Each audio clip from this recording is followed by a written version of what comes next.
रायगड़ा प्रतिदिन YouTube channel को पुणी थे स्वागत। आंबाबाड़ी पहाड़ उपरे होइथिबा भिन्नक्षम युवती रीना जेना हत्या घटनार रहस्यर उन्मोचन कला गुडारी पुलिस। दुई गिरफ, जड़े महिला आउ जड़े युवक को कोर्ट चालान। रायगड़ा जिला गुडारी थाना आंबाबाड़ी पहाड़ उपरे होइथिबा भिन्नक्षम युवती रीना जेना हत्याकांडर रहस्य उन्मोचित करिछि गुडारी पुलिस।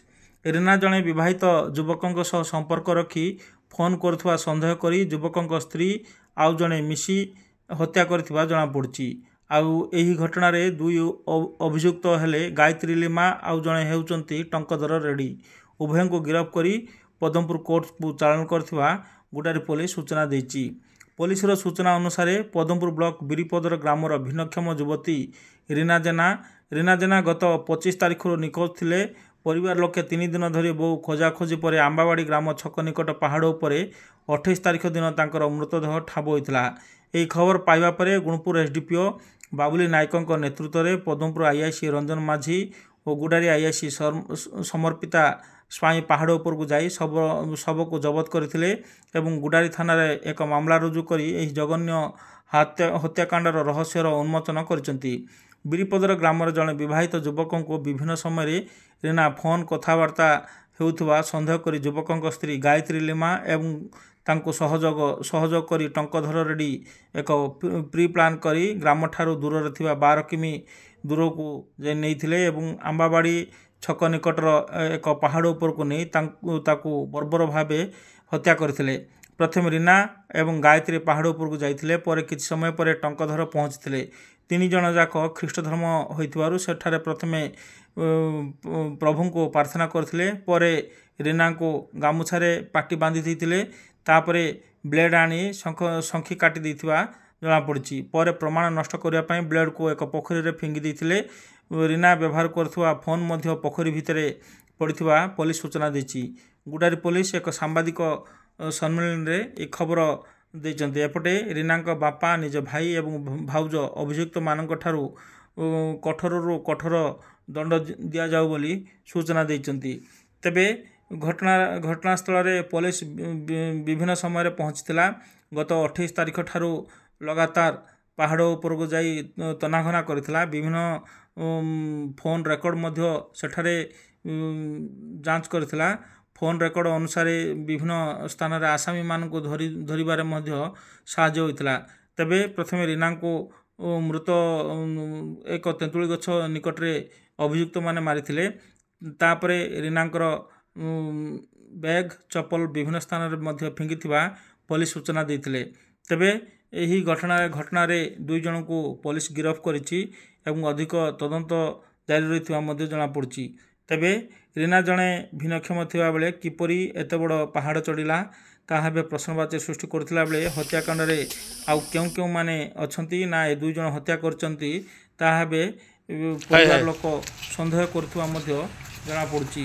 तेबे गुडारी आईआईसी कोन कहउचंती आसंतु सुनिबा। सर 25 तारिख सकाळ से मीटिंग अच्छी बोली कि बाहरला मीटिंग अच्छी बोली कहबार पु जारे टी पदमपुर छाड़ी दे तांकर स्टाफ जाक सहित मीटिंग अच्छी बोलती तो बोले सी पु आने से छाड़देला आमर अन्य गोटे कम थिला।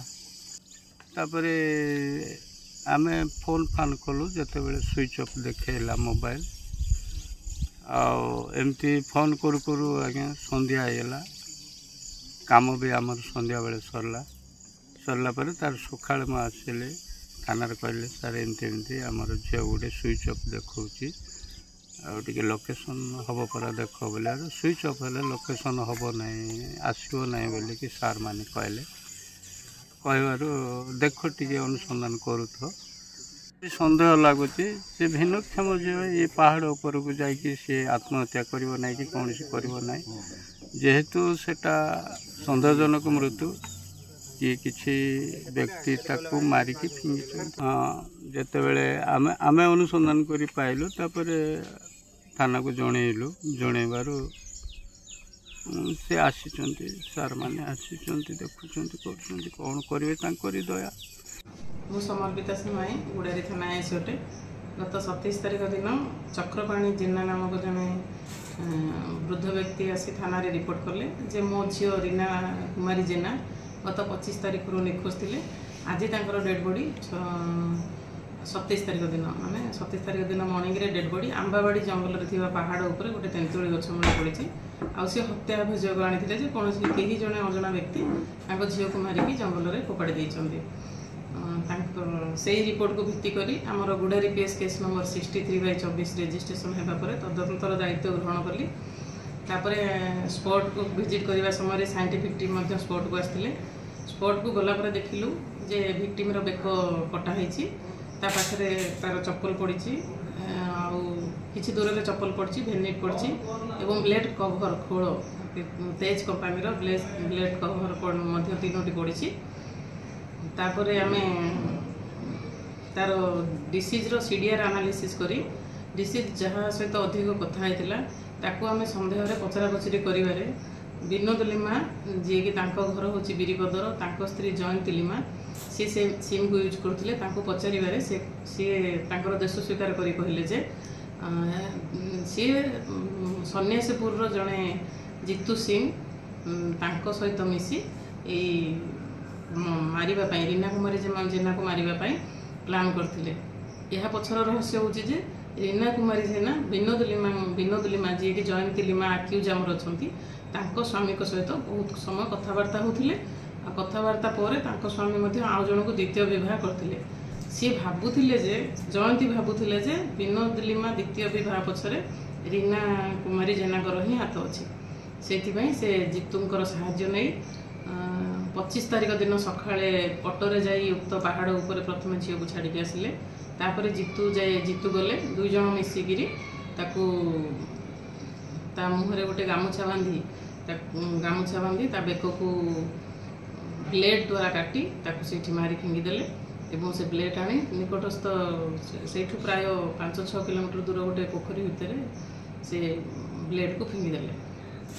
उक्त आसामी मान को आज आम धरिलु एवं धरिबा परे उक्त लेडीजटी जो लुगा पिंधि से ब्लड लगी बोली सी गोटे स्कूल रे पद्मपुर गोटे इंग्लिश मीडियम स्कूल रे लुगा सफा काम करे से बारिपटे पोड़ी देथिला। से पोड़ा अंश किसी जबत कलु एवं जो डिसीज मारिला तार मोबाइल सिम को पोखर फोपाड़ी देथिले एवं मोबाइल टी को लेकर जीतू सिंह घर लुचेक रखते मोबाइल टी जबत करा जायछि एवं एग्नेस्ट संपूर्ण एविडेंस आसिबा परे आज उक्त दुई जन को कोर्ट फरवर्ड करा जायछि।